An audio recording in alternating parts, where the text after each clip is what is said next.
Assalamualaikum warahmatullahi wabarakatuh. Kembali lagi dengan kelompok 5 dalam mata perkuliahan Metodologi Penelitian Pendidikan Matematika. Pada kesempatan kali ini kelompok 5 akan membahas mengenai sistematika penulisan.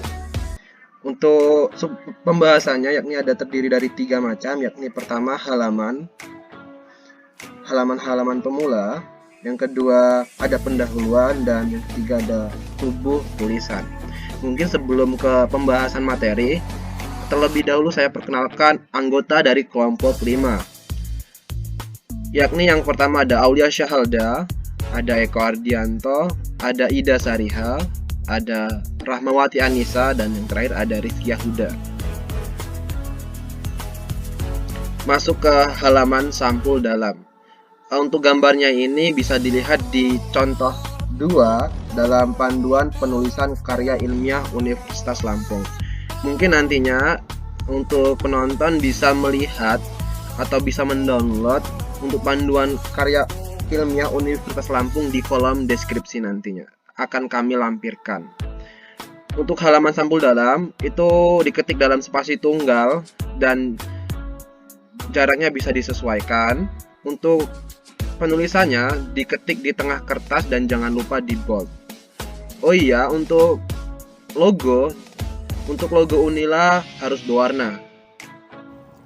Selanjutnya yaitu kertas berwatermark logo Unila yang terdapat pada contoh 3 dari buku panduan karya tulis ilmiah Universitas Lampung. Di sini sudah terdapat gambar dari contoh kertas berwatermark logo Unila yang dapat teman-teman lihat pada layar kaca masing-masing. Dan untuk halaman ini tidak harus digunakan kertas standar, tetapi dapat digunakan kertas lain, seperti kertas yang bergambar lambang Unila. Dalam kurung, besar atau kecil yang memenuhi halaman, baik satu muka ataupun bolak-balik atau 2 muka.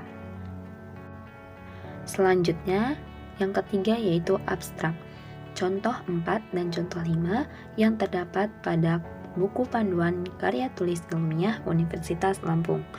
Tujuan utama pembuatan abstrak adalah untuk memberikan informasi ringkas tentang penelitian yang bersangkutan, yang memungkinkan pembaca untuk mengambil keputusan apakah tulisan tersebut akan bermanfaat untuk dibaca.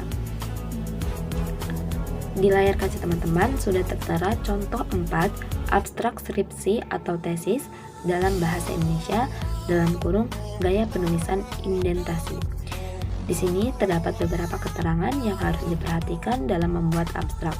Salah satunya yaitu abstrak tidak lebih dari 250 kata dan diketik dalam spasi tunggal menggunakan Times New Roman dengan font 12. Selanjutnya yaitu contoh 5, abstrak artikel ilmiah dalam bahasa Inggris dalam kurung gaya penulisan tidak indentasi. Dan di sini juga terdapat beberapa keterangan yang harus diperhatikan dalam membuat abstrak.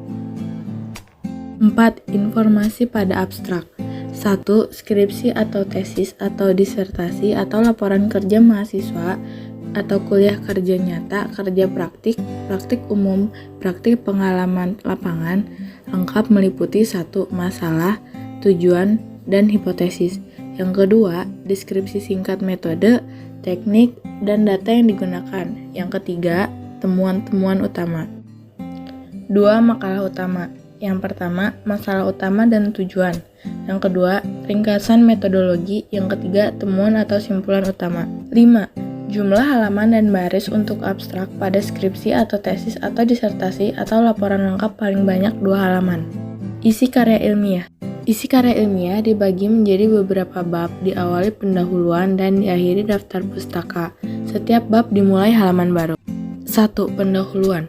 Pengetikannya, judul pendahuluan diketik tanpa tanda petik di tengah-tengah kertas, berjarak 6 spasi dari pinggir atas kertas.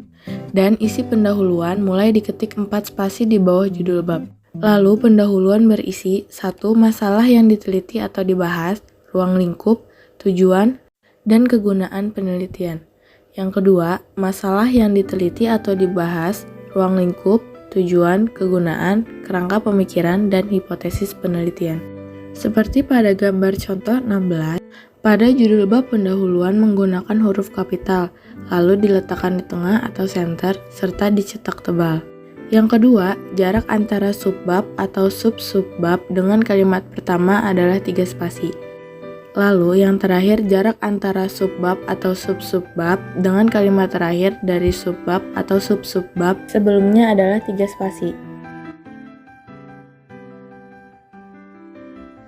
Isi karya ilmiah yang kedua yaitu tubuh tulisan. Pada bagian ini memuat bab-bab dan subbab-subbab seperti yang tercantum dalam daftar isi. Cara pengetikannya yaitu yang pertama untuk judul bab.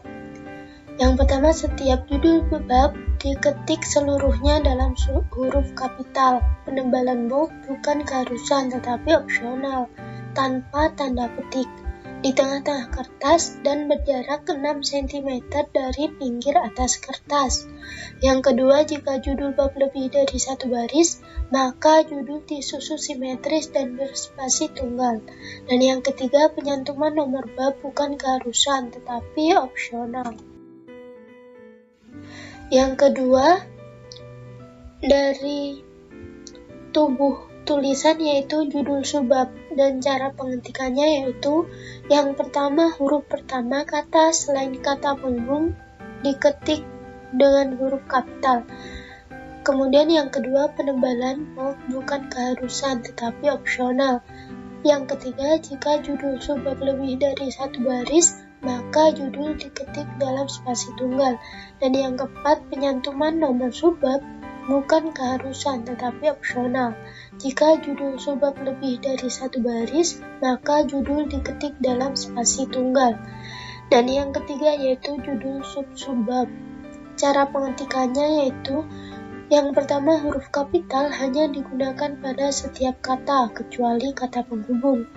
Yang kedua, penebalan bold bukan keharusan tetapi opsional. Yang ketiga, jika judul subbab lebih dari 1 baris, maka judul diketik dalam spasi tunggal. Dan yang keempat, penyantuman nomor subbab bukan keharusan tetapi opsional. C. Judul bab, subbab, dan sub-subbab tidak boleh diakhiri dengan titik. Berikut ini contoh dari isi karya ilmiah, terutama tubuh tulisan, di mana setiap judul bab diketik seluruhnya dalam huruf kapital. Huruf pertama kata selain kata penghubung pada judul subbab diketik huruf kapital, dan pada judul sub-subbab huruf kapital hanya digunakan pada setiap kata kecuali kata penghubung. Yang ketiga, ringkasan, simpulan, dan saran. Ringkasan bersifat opsional, dan jika memungkinkan, simpulan dapat diikuti oleh saran.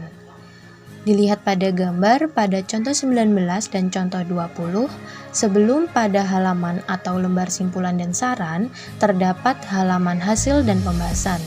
Judul bab hasil dan pembahasan menggunakan huruf kapital, lalu diletakkan di tengah atau center, serta dicetak tebal. Hasil dan pembahasan dapat dipisah subbab. Maksudnya, misal hasil menjadi subbab yang pertama dan pembahasan menjadi subbab yang kedua. Lalu pada halaman simpulan dan saran, judul bab simpulan dan saran menggunakan huruf kapital, lalu diletakkan di tengah atau center, serta dicetak tebal. Simpulan dan saran tidak harus ada atau opsional, dan jika subjudul saran tidak ada, tidak diperlukan penomoran pada simpulan. Itulah yang dapat kelompok 5 sampaikan. Semoga apa yang kami sampaikan bermanfaat bagi kita semua. Kurang lebihnya kami memohon maaf, dan kepada Tuhan kami memohon ampun. Terima kasih. Wassalamualaikum warahmatullahi wabarakatuh.